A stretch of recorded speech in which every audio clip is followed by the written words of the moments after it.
आज सकाळपासून ह्या पक्षाने एवढा काय तो राडा घातलेला आहे. कंटिन्यू त्याचा तो चिवचिवाट नाही, वेगळाच आवाज तो काढतोय, पण खूप गोड असा आवाज येतोय.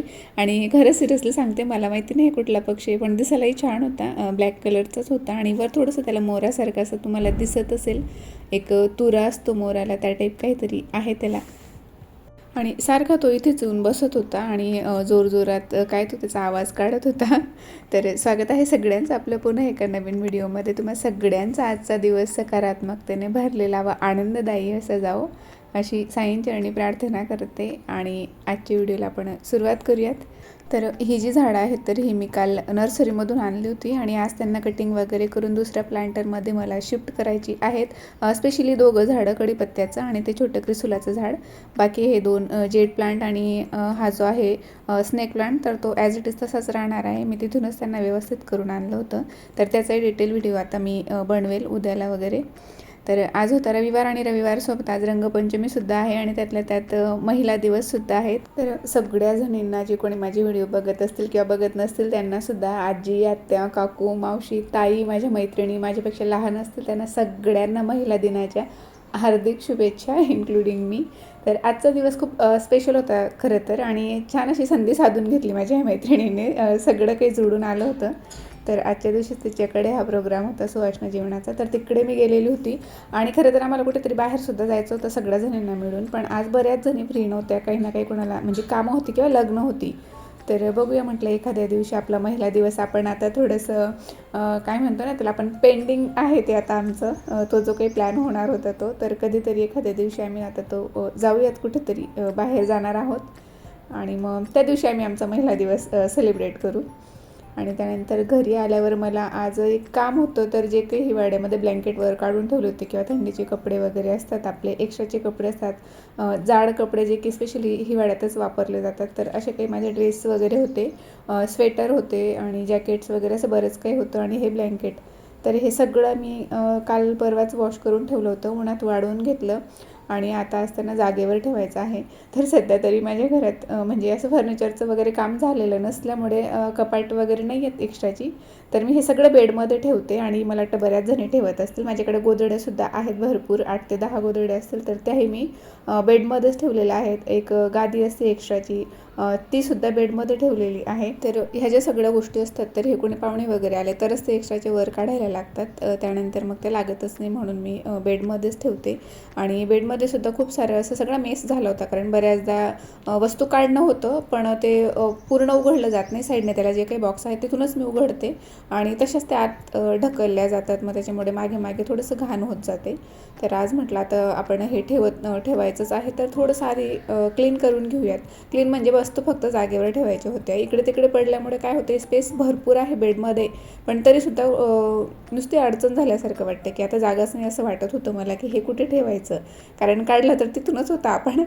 म्हणून मग मी ते सगळं थोडंसं आवरायला घेतलं, वस्तू सगळं जागेवर केले. आणि काही जुनी कपडे वगैरे होते आमचे, तर ते देऊन टाकायचे, डोनेट करायचे. तर मी मागे एका व्हिडिओमध्ये बोलली होती, मला तर त्या गावाचं नाव नाही आठवणार, पण इकडेच कुठेतरी आहे ते सटाण्याचे तिकडे, मला वाटतं सटाण्यालाच. आम्ही एक स्टॉल बघितला होता, हवं असेल तर घेऊन जा आणि नको असेल तर टाकून जा, असं तिथे त्यांनी बोर्ड लावलं होतं. तर तिथे भरपूर अशी जुनी कपडे वगैरे असं सगळं होतं आणि ज्यांना लागत होते ते लोक तिथून घेऊन जात होते. तर मागे एकदा मी दिलेले होते कपडे आणि आता परत कपडे जमा झालेले आहेत, तर ते मी मिठाच्या पाण्यातून वगैरे काढून ते आहोंच्या सोबत आता एखाद्या दिवशी द्यायला लागतील. तर त्यांचीसुद्धा एक बॅग भरलेली होती आणि म्हणूनच अडचण झाली होती, तर ती बॅग मी आता वर काढून ठेवली आहे. आणि आपले जे काही ब्लँकेट्स वगैरे असतात, तर ते मी त्यांच्यामध्ये डांबर गोळी आतमध्ये ठेवते, घडीमध्ये 1-2 ठेवून देते, तिघं ह्याच्यामध्ये. आणि आपल्या साड्यांचे जे काही पिशव्या असतात, ज्याच्यात आपण साड्या वगैरे ठेवतो, तर ते मी ऑनलाईन मागवले होते मिशोवरनं, तर ते 2-3 मी एक्स्ट्राच ठेवते ब्लँकेटसाठी. आणि एक जी असते तर ती याच्यासाठी ठेवते मी, हिवाळ्याचे कपडे वगैरे त्यात ठेवू शकतो आपण, आणि रेनकोट वगैरे. पण झालं असं की आता 2च शिल्लक होते त्या माझ्याकडे, तर दोघांमध्ये मी ब्लँकेट कसं तरी मॅनेज केलं, तिघं ब्लँकेट, एका याच्यात एकच मावलं आणि एका याच्यात दोघं जे सिंगलवाले होते ते मावलं त्याच्यात. आणि हे स्वेटर वगैरे मात्र मला साध्या पिशवीत ठेवायला लागलेले आहेत. आणि रेनकोटसुद्धा असंच नाही का प्लास्टिकच्या पिशवीमध्ये ठेवलेत, तर एखाद्या दिवशी जर का गावात वगैरे जाणं झालं तर आणखीन एक तशी बॅग मला आणायला लागेल, कारण आणखीन आता आहेत पण त्यात माझ्या साड्या वगैरे ठेवलेल्या आहेत आणि आता मला साड्या नाही काढायच्या त्याच्यातून. तर एखाद्या दिवशी मी स्पेशल आणेल आता याच्यासाठी सिंगल एक पीस आणि त्यात हे सगळं ठेवून घेणार आहे. तर सध्या तरी आता रेनकोट वगैरे फारसे लागत नाही, कारण आधी लहान होतं तेव्हा त्याला शाळेत सोडवायला जायची मी किंवा आणायला जायची. जवळ असल्यामुळे शाळा खूप जास्त जवळ होती, मी तिकडे रेंटच्या रूमने राहायची तेव्हा. तर तेवढा पुरते काय ते आमचे रेनकोट घेतले होते. आणि ना तर लागतो ते पावसाळ्यात बऱ्याच वेळेला टू व्हीलरवर वगैरे जातात तर, पण आमचे फारसे लागत नाही. पण तरी मी ठेवले, कुठेतरी बाहेर गेलो त्र्यंबकला वगैरे किंवा ट्रिपला.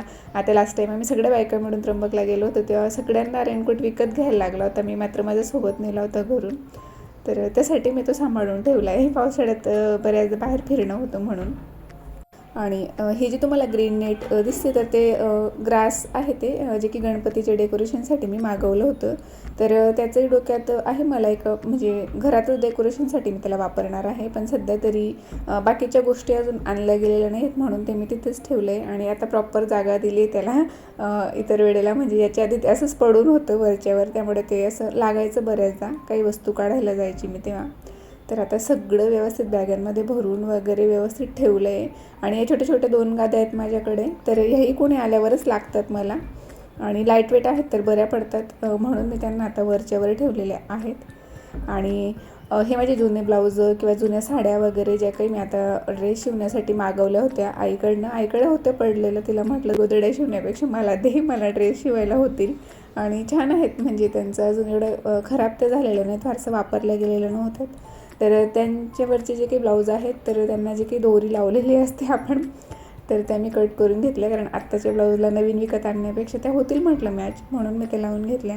आणि ही व्हाईट कलरची जी साडी आहे तर ही साऊथ इंडियन पॅटर्नमध्ये आहे. मला खूप आवडते. तिचा ड्रेस वगैरे नाही शिवायचा, पण फारसं नाही आता होत नाही. आधी मी प्रदोषला वगैरे नेसायची, पण आता ड्रेस घेतले तेव्हापासून मी ड्रेसच घालते प्रदोषच्या पूजेसाठी सुद्धा. आणि शिवाय हे मी स्वतः शिवलेले ड्रेस आहेत, एक ते पर्पल कलरचं. तर तोही खूप मोठा, आणि आता उन्हाळ्यात फुल स्लीव्ज असल्यामुळे तो घातला नाही जाणार म्हणून तोही मी आता बेडमध्ये ठेवते. नंतर जो दाखवला तो ब्लू कलरचा, तर तो मी खूप छान ड्रेस आहे, शिवला होता. आणि त्याचा कटिंगचा वगैरे व्हिडिओसुद्धा मी बनवला होता. पण माझ्या ज्याने जो काही त्याचा फ्रंट नेक असतो तो खूप डीप झाला आहे म्हणून तो मी घालत नाही. तर तो तसाच आहे, काहीतरी डिझाईन वगैरे करावी लागेल मला त्याच्यावर. तर अजून तरी सध्या आता माझ्याकडे बेड नाही म्हणून मी त्यालासुद्धा तसंच ठेवलं आहे बेडमध्ये. बघूया एखाद्या वेळेस काही सुचेल तेव्हा करेल मी त्याच्यावर काहीतरी काम. तर इकडची बाजू आता माझी आवरून झाली होती बेडची, आता ह्या साईडचं मला आवरायचं होतं. तर ह्या ज्या गोण्या आहेत दोघं, तर यांच्यामध्ये थोड्याफार गोधड्या वगैरे आहेत आणि ब्लँकेट आहेत. परत पुन्हा आणखीन एक्स्ट्राची पातळवाली जी काही असतात ती, आणि चादरी वगैरे सोलापुरी चादरी हे असं असतं, तर ते भरलेलं आहे त्यांच्यात. तर तिकडे मी आता जागा करते. आणि ह्या माझ्या साड्या आणि एक्स्ट्राचे कपडे जे काही आहेत, जे की मी आता उन्हाळ्यात घालणार आणि फक्त हिवाळ्यात घातली जातात खूप जाड असल्यामुळे, तर ते सगळं मी तिकडच्या बाजूला ठेवून दिलेलं आहे. आणि आता ह्या ज्या साड्या आहेत तर ह्या काठापदराच्या किंवा मग हेवीमधल्या ज्या काही साड्या असतात आपल्यात त्या, तर त्याही मी एका बॅगेत भरून ठेवते. सध्या असंच ठेवते, कारण मला साड्यांचा हॉल करायचा आहे, म्हणजे एक व्हिडिओ शूट करायचा आहे माझ्या साड्यांचं कलेक्शन. तर त्यासाठी मी सध्या आता असंच त्यांना ठेवते, कारण मला वरच्यावर ते लागणार आहेत म्हणून. 1-2 दिवसात आता तेही मी शूट करून ठेवेल. आणि आपल्या लाईट वेट किंवा जॉर्जेटच्या शिफॉनच्या ज्या काही लाईट कापडमधल्या ज्या काही साड्या असतात तर त्या मी एका बॅग आहे माझ्याकडे, तर त्या बॅगेतच भरून ठेवते, कारण त्या सोप्या पडतात मला, डेली यूजला त्याच लागतात. बऱ्याचदा कोणी आलं किंवा काही छोटं मोठं फंक्शन असेल, उपवास वगैरे असतात, तर तेव्हा मी त्याच वेअर करते, कारण त्या घालून नेसून आपल्याला पटकन इतर कामही करता येतात. आणि ह्या ज्या साड्या आहेत तर या फक्त स्पेशली लग्नांसाठी किंवा असं मोठं एखादं फंक्शन असेल तिथे थोड्या वेळासाठी आपल्याला जायचं आहे, तर त्याच वेळेला घातल्या जातात. तर ह्या ज्या साड्या आहेत तर ह्या इकडच्या बॅगेत ठेवते मी. ह्या वरच्यावर मला काढून नेसायला बरं पडतं ज्या दिवशी नेसायची असते त्या दिवशी. तर जे कोणी चॅनलवर नवीन असेल, पहिल्यांदा माझा व्हिडिओ पाहत असतील, त्यांनी चॅनलला नक्की सबस्क्राईब करा. सोबतच व्हिडिओ आवडला असेल तर एक लाईकसुद्धा करा. तुम्हाला माझा व्हिडिओ आवडला असेल किंवा तुमचे काही सजेशन असेल तर ते सुद्धा मला कमेंटद्वारे नक्की कळवा. तर ह्या ज्या साड्या आहेत ते सगळ्या लाईटवेट साड्या आहेत, म्हणजे ह्या साड्या घालून मी कामही करू शकते, त्यामुळे त्यांना मी वरच ठेवते. आणि छोटे मोठे काही कार्यक्रम असले किंवा काही उपवास वगैरे असले तर ते इथूनच मी नेसायला घेते. सध्या तरी मी हे सगळं काही असंच अरेंज केलेलं आहे. पुढे मागे याचे थोडेफार चेंजेस होत असतात. बऱ्याचदा मी कपाटात काढून ठेवते किंवा कपाटातले ड्रेस वर शिफ्ट करते, असं काहीतरी करते. आणि त्यातल्या त्यात आता उन्हाळा सुरू झाल्यामुळे कपाटातले जे काही माझे हेवी आणि असे जाडवाले ड्रेस आहेत तर ते सगळं मला काढून टाकायचं आहे. फक्त कॉटनचे आणि जे काही फ्रॉक्स वगैरे आहेत आता उन्हाळ्यासाठी मी मागच्या वर्षी घेतले होते, तर तेवढंच काय ते आता मला ठेवायचं आहे. तर एक दिवस आता कपाट आवरायला मला जाणार आहे पूर्ण. पण त्याआधी आज संध्याकाळी आम्हाला बाहेर जायचं होतं आणि म्हणूनच मग मी हे कपाट आवरायचं कॅन्सल केलं. त्यात मला अर्धा दिवस गेला असता आत्ता जर आवरायला काढलं असतं तर. आणि ही जी येलो कलरची साडी आहे तर ही मला खूप आवडते आणि खरं म्हणजे तर ही साडी नव्हती, हे कापड आणलं होतं मी ड्रेस शिवायला माझ्यासाठी. पण घरी आल्यानंतर मग माझ्या लक्षात आलं की ड्रेसपेक्षा आपण याची साडीच बनवूयात. मग नंतर मी त्याला लेस वगैरे घरीच बनवली होती कापड विकत आणून. ते कापडच मी लेस म्हणून लावलेलं आहे आणि त्याच कापडाचं ब्लाऊजसुद्धा शिवलं होतं. तर सुंदर आहे, सिम्पल आहे, प्लेन आहे, पण नेसून झाल्यावर खूप छान दिसते. तर मी साड्यांच्या कलेक्शनचा जेव्हा व्हिडिओ बनवेल तेव्हा माझ्याकडे जे जे फोटो अवेलेबल असतील तर ते फोटो लावण्याचा बाजूला मी प्रयत्न करेल. आणि आजचा व्हिडिओ मी इथेच थांबवते. आवडला असेल तर लाईक, शेअर, सबस्क्राईब करायला विसरू नका. बाय.